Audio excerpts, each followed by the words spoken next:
Hey everybody, this is your old pal Chuck, and I'm back with another review. And today we're taking a look at from the Transformers Velocitron Speedia 500 collection. This is a Walmart exclusive line. This is Cybertron Universe Override. This is a Voyager class figure in name. All new tooling, new mold that is based on the character from the now 21 years old, 22-year-old, 20-year-old, uh, third part of the Unicron trilogy, Transformers Cybertron. Really great to see that show's getting some love, as I felt that of that Japanese produced animation that was brought over, it was the best series. I like the look of it, I like the feel of it, and with time, learning more about the homages and stuff like that, really thought it's a great show. As I mentioned, this is a Walmart exclusive, although the figures are being sold at Hasbro Pulse, which is where I got mine. That is due to the fact that Walmart.com, although Walmart stores have these figures in stock, are not shipping them till much later on. I don't know if it's a supply chain issue or the fact that they want people in stores.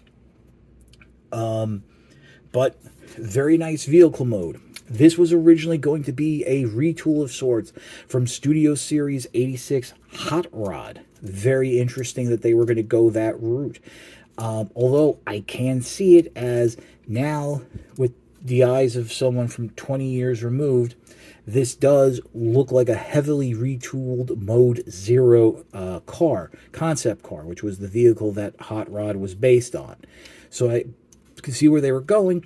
But then Takara stepped in and said, you know what? We can do this. We can do this as a new mold, without retooling, much like they said with Cosmos. And they were able to do it with 4 gates, so they were able to do it under budget. Now, with that being said, 4 gates is less parts than what would be used with a standard Voyager class figure. So should this figure have been sold at the Voyager class price point? I'll say right now, I don't see it. There are some interesting parts to the transformation, but there are some parts that I think could have used another pass in the design, as I feel they're a little too, not fidgety, but you're asking the plastic to do some things that I think over time could cause it to break. The car does roll quite nicely, and there is like some good heft to it. Now, the original Override was a one-step changer. This figure is not, although there is a Planet Key port included, which had nothing to do with the one-step transformation.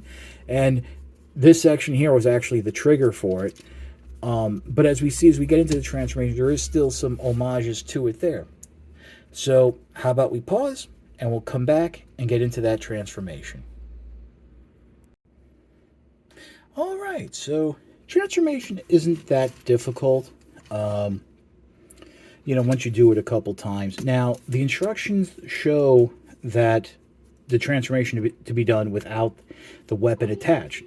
The weapon is part of the vehicle mode, so you can leave it on. And what's really nice is, see that little peg hole right there? That is actually an homage to the original toy, where the main bar for that one-step gimmick would flip up and peg into the back. So that post is there, and then once you remove the weapon, there was the other post. So, it was very interesting that back in the day they had that all thought out. First thing you want to do with the transformation is wiggle jiggle a little and unpeg the windscreen here from what will be the legs of robot mode, and then proceed to separate the legs. Kind of tricky, little dangerous there. I'm concerned that maybe those clear plastic pegs might break over time. But once you do that, going to pull them down. There is a tab right here on that red bar that's going to peg into a slot inside. It will snap right into place. The next thing you can do is fold down these little red front bits. And you might want to do it from this side, because then what you're going to do is fold the feet up and then fold these sections over and try to push, not pull. There's a little white tab right there that's going to peg into the slot there. So just line that up, and there you go. You can bring this around then and rotate the legs forward, and that's the legs transformed. They got that nice beefy bell-bottomy look that the original toy had, so that's kind of fun. Coming around the back here, what we're going to do now is unpeg the arms. The fists peg into some posts on the inside there, and then what you're going to start to do is rotate them up. They are pegged together ever so slightly. But then when you get to about this point or so, go ahead and unpeg these the wheel wells from the back plate, and on a double hinge, which you can see right there, bring it up, and that will help bring the wheels up all the way. And need to adjust the camera so you can see that a little bit more. It's one of those transformations where it really splays out then comes back together. Now what you can do is unpeg the arms. They kind of have that sandwich style peg right there, and then rotate them out so the wheels face inward. And then what we can do from here is go ahead and bring this whole section back and snap that into place so that we've halved the figure, if you will.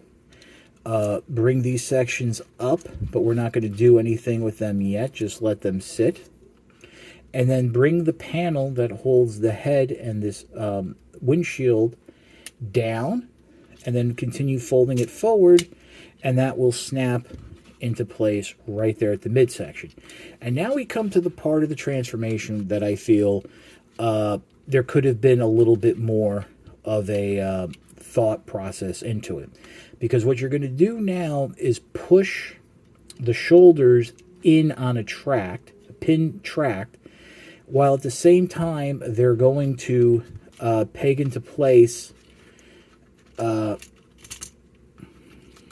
here on either side of the head, but also there. Let's see if I can show you there on the back panel. And I just think this is a little too tricky. It's a little too fiddly. There's always that chance that over time, especially when you go back to vehicle mode, if you're not careful, you could shear a peg, a tab in this case.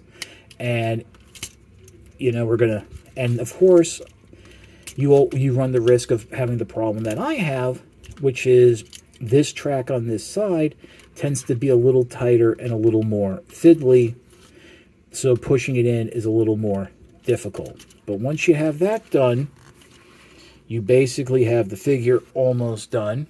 And bring the camera back down because it's collapsed in size. And just go ahead now and rotate the fists around so they face forward. And there you have Cybertron Universe Override in its robot mode. Nice articulation, universal joint at the hips, swivel, deep knee bend. Well, actually not that deep, it just looks deep because of the size of the legs. Ankle pivot, you know, articulation there, universal joints at the shoulders, bicep swivel, fist swivel. Head is on a ball joint, but due to the design of the head, it is somewhat limited. Also, I believe the head to be clear plastic, so yeah, there's at least at the back of it, there's that chance of it breaking over time. Also, you have the issue of that it's clear plastic, but they painted the eyes blue. So, why on earth they did that? I have no idea. In terms of the transformation, in terms of the weapon, go ahead, remove it from the backpack here. Pegs in quite securely. And there's that peg hole I was telling you about there, which, if on the original toy, that would hold the locking mechanism for the spring-loaded transformation. Now, if you had the Cyberplanet key, it would go in, and it would cause these barrels to swing forward. Now, on the original toy, I had a little bit of a problem where the spring was a little too tight, and the weapon was stored in its collapsed mode, so the barrels would actually collapse in like this. Thankfully, since it's a manual, you can fix it. Also, you have these fins, which on the original toy were soft rubber, but now they're hard plastic on a faux ratcheting system, so you can position them how you see fit. I like to keep them somewhat angled out, that was the spirit on the original toy. Of course, a lot of times they came warped in packaging. This can peg into either hand. Don't be bashful. Get it down there. It'll hold in nice and tight. And there you have Override, or Nitro Convoy, as it was known in Japan, ready to roll. Fun figure, but again, I don't see the Voyager class price point, and I think that's going to be a deterrent to a lot of people picking this up. With Hot Rod in the Studio Series 86 line, I could see where a lot of that Voyager price went in the figure as well as the accessories. Here, not so much. Whereas the Wavemate of Override, Road Hauler, that filled the box. Between the figure and the accessories, it filled the box. Override, not so much. I do apologize for that very abrupt cut. Unfortunately, my phone overheated and the camera stopped. The phone actually shut down, so I had to pop it in the freezer for a few minutes to cool off. Unfortunately, this is a common occurrence on the Pixel 6. Basically, we're going to my final thoughts now, and all I was saying is, while I enjoy the figure, I don't see the Voyager price point, and I think that's going to be a deterrent to some people picking this figure up, which is a shame because it's a lot of fun and it's really cool, and I want to see more Cybertron homages. I want to see more of those characters that were created for those series being brought forward. I'd like to see them with their gimmicks intact because I think that's part of the charm of the figures, but I understand why Hasbro might not want to do that, especially when they have a kid-friendly line. I mean, one thing I will mention, back then, Cybertron was the kid-friendly line. There was no collector's line, so it did both, and Override was a very articulated figure, about the same amount of articulation, if I remember correctly, maybe without the waist swivel and ankle pivot, but it did the job. So I kind of think, with these newer kid-friendly lines where the gimmick overtakes articulation, Hasbro might want to go back and look and find the balance. Now, whether or not you should buy is really up to you, but like I said many times already, I don't see the value. I don't see the price point here. What I do see is a fun figure, and let's be honest, I don't think Override is the most demanded figure from the Velocitron Speedia collection. So maybe if you want to wait closer to the holidays and find a sale, there you go. But then again, when toys are sold on sale, that sends a message that they're not as popular and they won't sell for the full price, so the retailers like Walmart may not carry them. But that's a video for another time.